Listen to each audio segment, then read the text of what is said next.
प्रभु परमेश्वर को धन्यवाद देते हैं आज की सुबह के लिए कि प्रभु ने आज की सुंदर सुबह हमें दी है कि हम परमेश्वर की महिमा कर सकें, उसके नाम को धन्य कह सकें। आज की सुबह की शुरुआत हम परमेश्वर के वचन से करना चाहते हैं। आज के डिवोशन के लिए हम परमेश्वर से प्रार्थना करें ताकि प्रभु की आशीष हम पर बनी रहे और हम प्रभु के साथ आगे बढ़ते जाएं और जो परमेश्वर की योजना है उसको पूरा कर सकें। हम प्रार्थना करें, अपने स्वरों को झुकाएं। जीवते और सच्चे विश्वास के योग्य परमेश्वर, हम आपके नाम को धन्य कहते हैं, आपकी बड़ाई करते हैं, आपकी स्तुति करते हैं, आपकी प्रशंसा करते हैं कि आपने हमें जीवन दिया है। इसके लिए धन्यवाद। आज का दिन आपने देखने का मौका दिया, हम इसके लिए भी आपकी स्तुति, आपकी प्रशंसा करते हैं। प्रभु जी, हम प्रार्थना विनती करते हैं आज के डिवोशन पर आपकी आशीष चाहते हैं। इस वचन के द्वारा हमें तृप्त कर जी, ताकि वचन हम सबके जीवनों के लिए आशीष का कारण बन सके, आपके नाम को हम धन्य कह सकें और जो आपकी योजना है, जो आपकी इच्छा प्रभु हमारे जीवन से पूरी की जाए। हम बड़े आदर के साथ हमारे सारे भाई बहनों का प्रभु जो हमारे साथ फेसबुक पर, यूट्यूब पर जुड़े हुए हैं, उन सब के लिए प्रार्थना करते हैं आप उनको उत्तम आशीष दें और पिता परमेश्वर अपनी महिमा के लिए इस्तेमाल करें ताकि सारी बातों में आपका नाम ऊंचा किया जाए। हमारे प्रदेश पर आपके अनुग्रह की दृष्टि चाहते हैं, हमारे प्रदेश के मुख्यमंत्री अशोक गहलोत जी पर आपकी आशीष चाहते हैं। प्रभु जी, हम अपने देश के लिए प्रार्थना करते हैं, हमारे देश के राष्ट्रपति के लिए, प्रधानमंत्री के लिए प्रार्थना करते हैं। आप उनको संभालें, आपका हाथ उनके साथ साथ बना रहे ताकि परमेश्वर वो आपकी महिमा को देख पाए और जो आपकी योजना है, जो आपकी इच्छा प्रभु के जीवन से पूरी की जाए। हम बड़े आदर के साथ, दीनता नम्रता के साथ हम सभी को प्रभु जी आपके हाथ में सौंपते हुए इस विनती को अपने प्रभु अपने उद्धार करता यीशु मसीह के नाम से मांगते हैं, आमीन।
शक्तिमान तू ही है मेरे जीवन का संगीत, तू ही महान सर्वशक्तिमान, तू ही है मेरे जीवन का संगीत।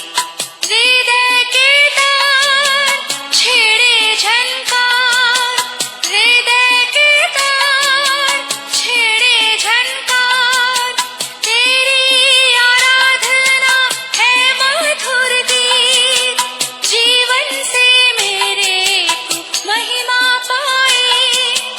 एक ही कामना करूं, पाप क्षमा कर जीवन दे दे, दया की याचना करूं। प्रभु की स्तुति करते हैं कि परमेश्वर ने हमें मौका दिया। कल हमने ईस्टर संडे मनाया।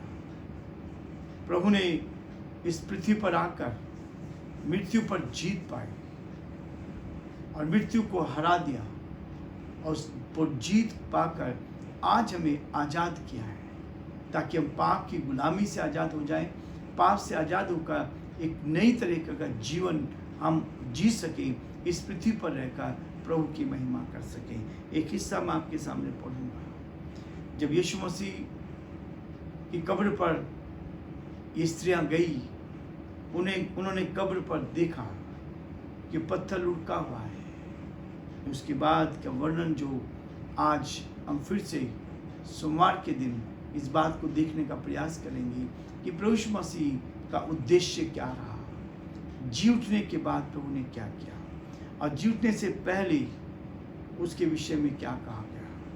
यहाँ यदि आप मेरे साथ निकालेंगे मत्ती उसका 28 अध्याय और उसके 4 पद से मैं आपके सामने पढ़ूंगा।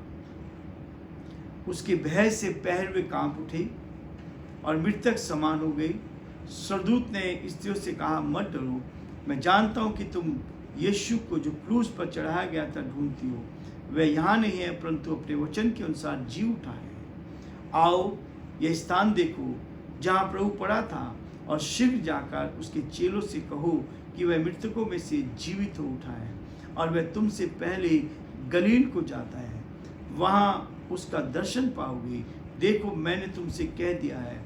वे भय और बड़े आनंद के साथ कब्र से शीघ्र लौटकर उसके चेलों को समाचार देने के लिए दौड़ गई। तब यीशु उन्हें मिला और कहा, सलाम। उन्होंने पास आकर और उसके पांव पकड़कर उसको दंडवत किया। तब यीशु ने उनसे कहा, मत डरो, मेरे भाइयों से जाकर कहो कि गलील को चले जाएं, वहाँ मुझे देखेंगे। उसके बाद 11 पद में लिखा है, और वे जा ही रही थी कि पहरों में से कुछ ने नगर में जाकर पूरा हाल प्रधानों को कह सुनाया। तब उन्होंने पुरनियों के साथ इकट्ठे होकर सम्मति की कि सिपाहियों को बहुत चांदी देकर कहा, यह कहना कि रात को जब हम सो रहे थे तब उसके चेले आकर उसे चुरा ले गए, और यदि यह बात हाकिम के कान तक पहुंचेगी तो हम उसे समझा लेंगे और तुम्हें जोखिम से बचा लेंगे। अतः उन्होंने रुपये लेकर जैसा सिखाए गए थे वैसा ही किया।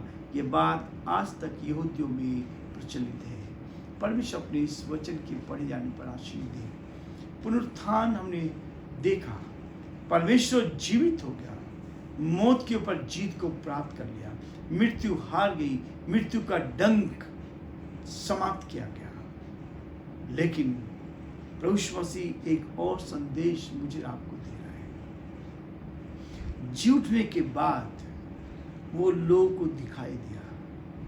वे भय और बड़े आनंद के साथ कब्र से लौटकर उसके चेलों को समाचार देने, ऐसा समाचार जो जीवन देने वाला समाचार है, ऐसा समाचार कि यीशु मसीह मृतकों में से जी उठा है, उसकी खबर देने के लिए ये स्त्रियां दौड़कर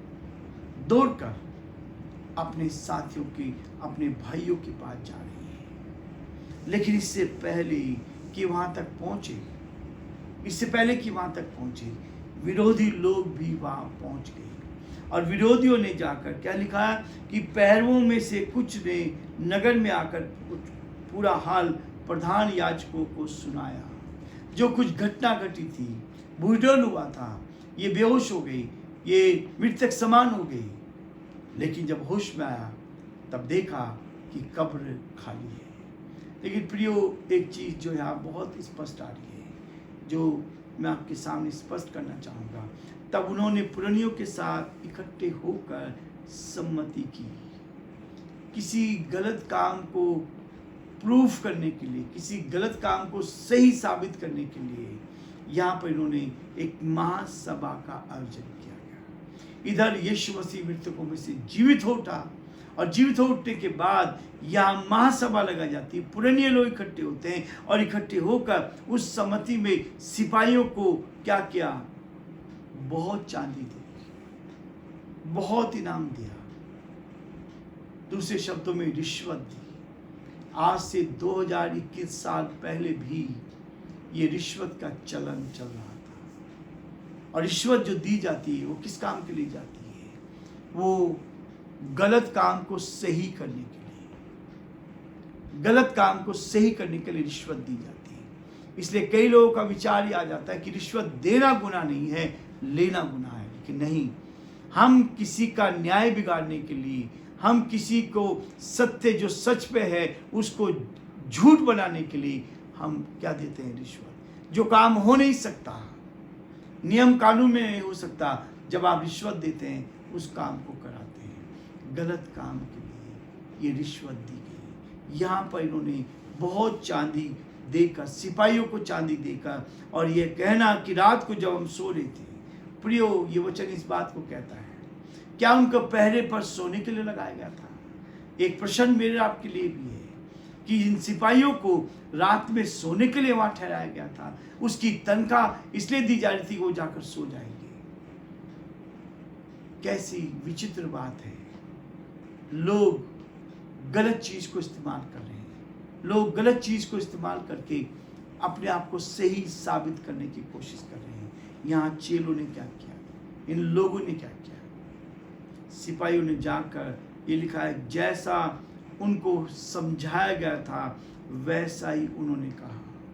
और यदि ये बात हाकिम से के कान में पहुंचेगी तो हम उसे समझा लेंगे और तुम्हें जोखिम से बचा लेंगे। प्रियो, आज भी हमारी परिस्थिति ऐसी है, दुनिया की परिस्थिति ऐसी है कि सत्ता जब हमारे हाथ में रहती है हम कुछ भी गलत कर सकते हैं। गलत काम को सही साबित करने के लिए ये रिश्वत दी जाती है। और यहाँ पर लिखा है, 14 पद में लिखा है, और यदि ये बात हाकिम तक पहुंची, उनके कानों तक पहुंची, तो हम सब देख लेंगे, ऊपर हमारी जान पहचान है, हम सब कुछ को सही कर देंगे। इस बात को उन्होंने अपने सामने रखा। लेकिन 15 पद में लिखा है, अतः उन्होंने रुपये लेकर जैसा सिखाया गया था वैसा ही किया।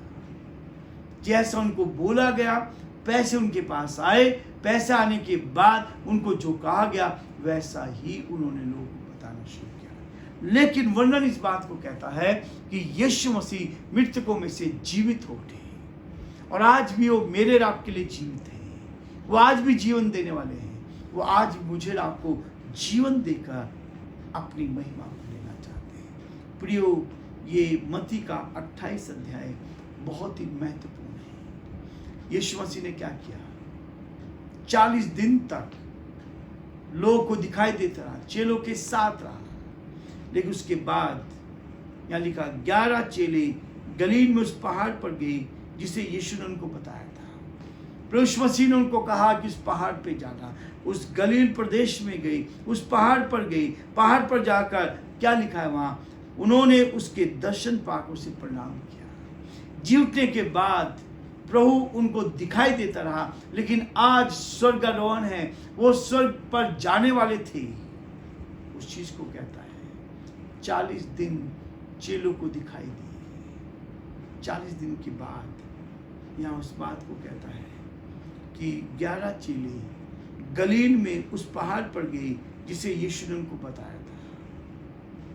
पहाड़ पर गए और वहां जाकर उन्होंने उसके दर्शन पाकर उसे प्रणाम किया, और किसी किसी को संदेह भी हुआ। ये किसी किसी में कौन है?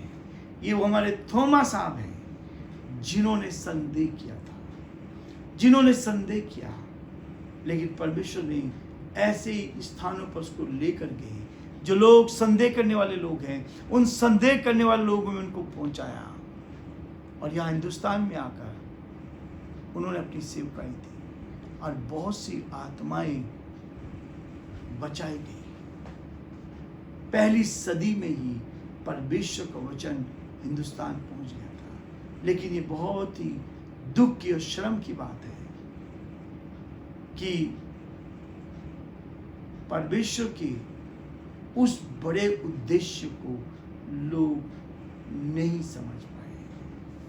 उस उद्देश्य को नहीं समझ पाए। वो उद्देश्य क्या था? वो उद्देश्य था कि यीशु ने चेलों को बुलाया, और बुलाने के बाद लोगों ने संदेह किया। जहाँ संदेह होता है, जहाँ डाउट होता है, वहाँ सफलता नहीं मिलती। प्रभु यीशु मसीह ने हमेशा कहा है, वचन में लिखा है, तो विश्वास करो तो बड़े बड़े काम को देखोगे। परमेश्वर हमारे जीवन पर विश्वास रूपी इस अग्नि को बरसाना चाहता है, अपनी सामर्थ्य को देना चाहता है, ताकि हम विश्वास की उस कटनी को काट सकें, विश्वास का जीवन जी सके। और उसने उनके दर्शन पाकर और किसी किसी को संदेह। 16-18 पद में कहता है, यीशु ने उनके पास आकर कहा, स्वर्ग और पृथ्वी का सारा अधिकार मुझे दिया गया है। आज मृत्यु पर जीत पाने के बाद 40 दिन इस पृथ्वी पर दिखाई देने के बाद यीशु मसीह कहता है कि सारी पृथ्वी का अधिकार जो क्रूस पर उसने अपने आप को बलिदान किया था, उसके पीछे उद्देश्य था, और ये उद्देश्य ही था कि सारा अधिकार उसने शैतान से छीन लिया, शैतान से सारा अधिकार छीन लिया, और वो स्वर्गीय राज्य के लिए मुझे और आपको तैयार करता है। लिखा, उन्होंने उसके दर्शन पाठों से प्रणाम किया, और किसी किसी को संदेह हुआ। यीशु ने उनके पास आकर कहा, स्वर्ग और पृथ्वी का सारा अधिकार मुझे दिया गया है। प्रभु ने सारा अधिकार प्रभु के हाथ में आ गया। ये अधिकार को लेकर प्रभु ने मौत पर जीत पाई। इस अधिकार को लेकर हमें स्वतंत्र किया, आजाद किया, हमें आजाद किया। इसलिए तुम जाओ और सब जाति के लोगों को चेला बनाओ। ईसाई नहीं बनाना चाहा। ईसाई बनाने के लिए यीशु मसीह ने कभी नहीं कहा, बाइबल में कहीं भी ईसाई बनाने की बात नहीं। उसने कहा चेला बनाओ। आज हमारे देश की परंपरा है कि चेले बनाए जाते हैं, शिष्य बनाए जाते हैं, और वो शिष्य अपने गुरु के पद चिन्हों पर चलते हैं। यहाँ प्रभु मसीह ने लोगों को कहा कि तुम जाओ, सब जाति के लोगों को चेला बनाओ, सारी दुनिया में फैल जाओ, और सारी दुनिया में फैल कर तुम लोगों को चेला बनाओ।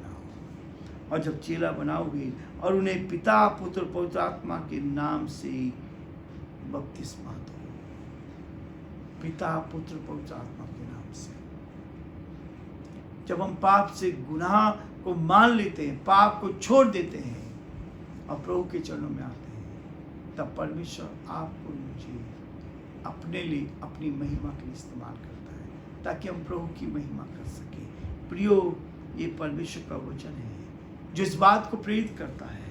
इसलिए तुम जाओ और सब जाति के लोगों को चेला बनाओ, उन्हें पिता, पुत्र और पवित्र आत्मा के नाम से बपतिस्मा दो। यह उसकी विधि, ये उसका नियम। प्रियो, प्रभु आप सबको बहुत आशीष दे, और प्रभु का हाथ आपके साथ।